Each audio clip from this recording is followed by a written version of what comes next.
चलिए आगे बढ़ते हैं, बात बहराइच की करते हैं। बहराइच हिंसा मामले से जुड़ी इस वक्त की बड़ी खबर आपको बता दें। देखिए, नोटिस चस्पा होने के बाद दुकान और मकान खाली होने का जो सिलसिला है उसकी शुरुआत हो गई है।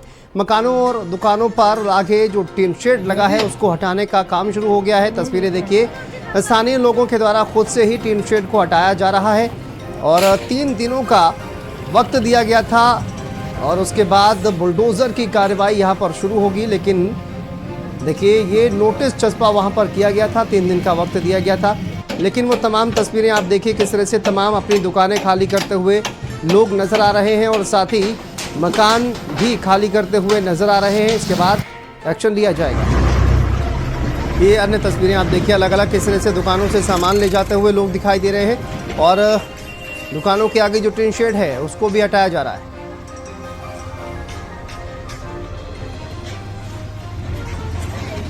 तो देखिए, यहाँ पर जो अवैध मकान हैं, दुकानें हैं, जो बिल्डिंग बनाई गई है उस पर बुलडोज़र चलेगा और ये जिस तरह से दुर्गा प्रतिमा विसर्जन का कार्यक्रम चल रहा था, वहाँ पर जो हिंसा हुई उसके बाद अब बुलडोज़र की कार्रवाई वहाँ पर की जाएगी। बहराइच से तस्वीरें सामने आ रही हैं। देखिए, नोटिस चस्पा हुआ था, इसके बाद दुकान मकान खाली होने का जो सिलसिला है उसकी शुरुआत हो गई है। 20 मुस्लिम और 3 हिंदुओं के मकान पर बुलडोज़र चलेगा। दुर्गा विसर्जन के दौरान हुए दंगे को लेकर बुलडोज़र की कार्रवाई की जा रही है, लेकिन लोग देखिए किस तरह से दुकानें और मकान खाली करना अभी से उन्होंने शुरू कर दिया है।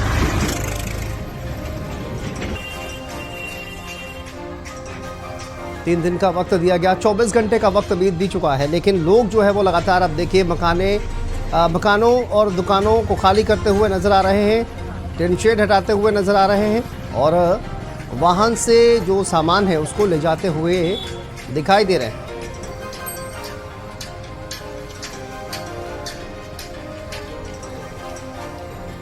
तो 24 घंटे से ज़्यादा का वक्त बीत चुका है। नोटिस चस्पा होने के बाद बुलडोज़र की कार्रवाई यहाँ पर की जाएगी, लेकिन उससे पहले ही तमाम जो मकान हैं, जो दुकानें हैं, उनको खाली किया जा रहा है और ये देखिए सिलसिला शुरू हो गया है। यहाँ से मकान खाली करने का और दुकानें खाली करने का नोटिस चस्पा होने के बाद यहाँ पर बुलडोज़र की कार्रवाई की जाएगी। बहराइच हिंसा मामले में एक्शन लगातार जारी है।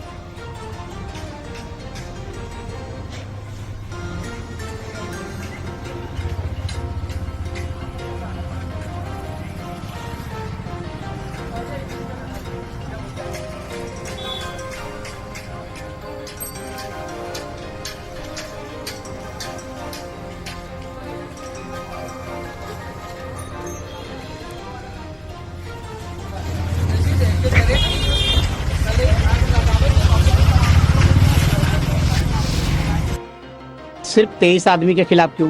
क्या जिला प्रशासन इस बात का प्रमाण पत्र देगा कि इस 23 के अलावा कोई इंक्रोचमेंट और नहीं हुआ है?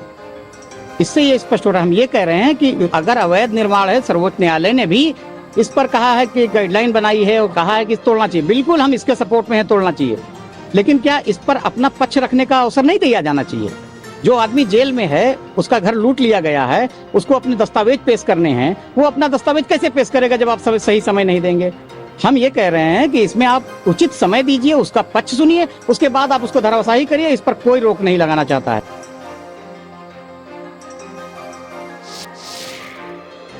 हमें लोग का पता ना रहे, आए रात में लगाएगी, देखे तो हम लोग की कुछ करत है, क्योंकि डर इतना है कि ना नींद पड़ा थी रात में। अकेले जब बच्चे पति लोग ना आए तो कहाँ चले जी, डर जेल में।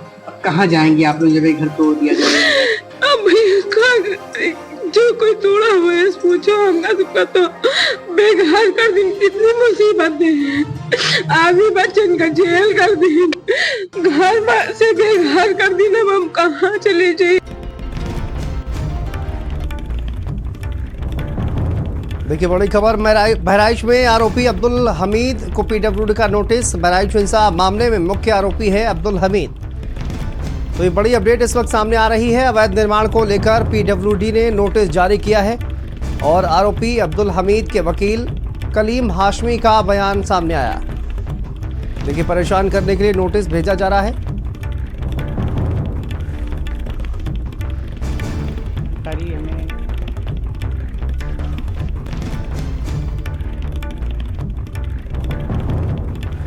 इस मामले में बहुत महत्वपूर्ण मामला ये है कि 3 दिन का जो समय दिया गया है, जब एक्यूज जेल में है, सब जान रहे हैं, तो एक्यूज को सर्व करवाना चाहिए था।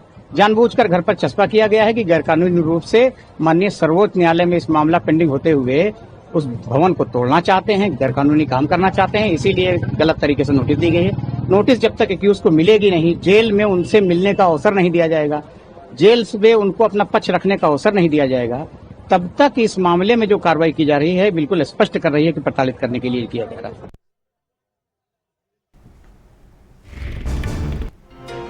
महासी में दुर्गा विसर्जन के दौरान हुई हिंसा के बाद लगातार जो प्रशासन है उसका एक्शन जारी है। प्रशासन द्वारा 23 मकानों पर नोटिस चस्पा किया गया है और मकान खाली करने का आदेश जारी किया गया है। 72 घंटों के भीतर उसे तोड़ा जाना था।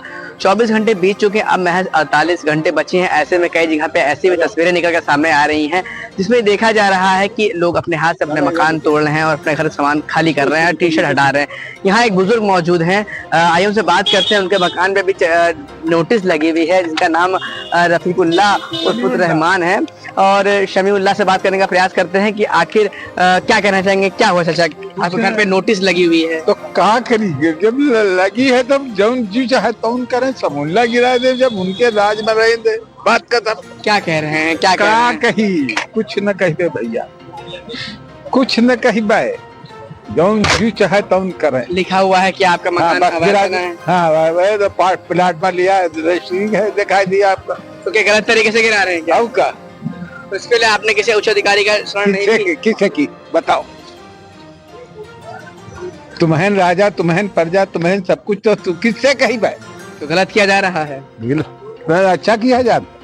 देखिए, लोग इस कार्रवाई से काफी संतुष्ट नहीं नजर आ रहे हैं। यहाँ बुजुर्ग हैं, इनकी आंखों में काफी आंसू हैं। ये मकान पे इनके जो लगा हुआ है, ये उपरोक्त संबंध में सूचित करा जाता है कुंडासन मासी मार्ग पर जिला प्रमुख, जिसमें तरीके से इनको दिखाया गया है कि जो इनका पोर्शन है वो आगे का वो सरकारी जमीन पर बना हुआ है। ये इस गरीबी के आलम में इनका मकान देख सकते हैं, दरवाजे तक टूटे हुए हैं। ये घर में किसी तरीके से बस और यहाँ पर दीवारें बनवा दी गई हैं, इस पर स्लेब तक नहीं पड़ पाया है, प्लास्टर तक भी नहीं हो पाया है। अब ऐसे में इस दौरान इनका जो मकान है वो गिराने का नोटिस आ चुका है। सैयद रेहान कादरी, भारत समाचार, बहराइच। बीर अब्दुल हमीद का जो बवाल के इनका मकान है और ये सब पश्चिम जो मकाने हैं, पूरब की साइड ये मकान से बीर अब्दुल हमीद के पूरब साइड जो मकान है उस पर कोई नोटिस नहीं चिपकाई गई है। तो अगर जो है विवादित ये थे और हम पश्चिम लोग हैं तो हमारे मकान पर नोटिस लगी चिपकाई गई है, तो ये इधर पूरब के साइड जो मकान है सब बने हुए हैं, तो इन पे भी जो बगल में है ये ओरम पार बते हुए हैं, इनको ओरम पार सबके ऊपर नोटिस लगे, क्योंकि ये माना कि मानक में जो है हम लोग आ रहे हैं तो ये हमसे आगे रोड के बाकी और भी लोग बनाए हुए हैं, उनके नोटिस नहीं चिपकाई गए। हमसे तो 1 साल पहले जो है रोड के मानक नापे थे तो 30 फुट लिए थे, 30 फुट के हमने दायरे के बाहर थे। हमारे मकान में भी कोई लाल निशान नहीं लगा हुआ है। आज जो है बता रहे हैं 60 फीट लिया जाएगा, तो हम यही सोच रहे हैं कि अगर रोड के जो आक्रमण साफ कर रहे हैं तो ओरम पार साफ करिए, जो है जहाँ से आक्रमण हुआ है तहाँ साफ करिए, पूरी रोड साफ करिए। और क्यों हमारे जो मकान में क्यों नोटिस लगाया गया और बाकी पूरब की साइड क्यों नहीं लगाएगा? इस समय मौजूद है महासी के महाराजगंज गांव में, जहां पर बीते रविवार को हिंसा भड़की जिस दौरान एक युवक की मौत हुई। हमारे साथ इस गांव के पूर्व प्रधान मौजूद हैं, उनसे बात करते हैं, जानने का प्रयास करते हैं आखिर उस समय क्या हुआ था।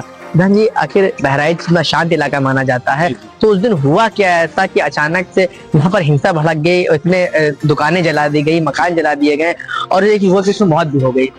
मामला ये सर कि जो डीजे है ये सबसे खतरनाक चीज है।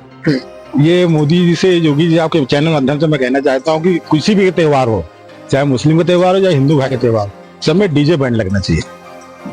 तो क्या डीजे को लेकर आखिर क्या हुआ था उस दिन? बच्चे हैं उल्टे सीधे वाले, कोई माता जी की जय जयकार करता नहीं, अगर इस पर जय करता तो कोई बोलता नहीं है, और उसी चक्कर में बवाल हुआ। जब गाने ऐसे बज रहे थे भड़काऊ टाइप के, तो ऐसा क्यों हुआ कि स्थानीय लोगों को ही बाहर निकल के इस पर आपत्ति दर्ज करनी पड़ी? वहां पर मौके पर पुलिस प्रशासन नहीं मौजूद था जो इस चीज को मौके पर ही नियंत्रण कर पाता? पुलिस प्रशासन थोड़ा कम था, उनको अंदाजा नहीं था कि ये बवाल इतना बड़ा बवाल हो जाएगा। उनको कभी ऐसे हुआ नहीं, शांतिप्रिय इलाका था, लेकिन पहली बार ऐसा हुआ। अब तो पुलिस प्रशासन हमेशा सतर्क है और सतर्क रही है। सैयद रेहान कादरी, भारत समाचार, बहराइच।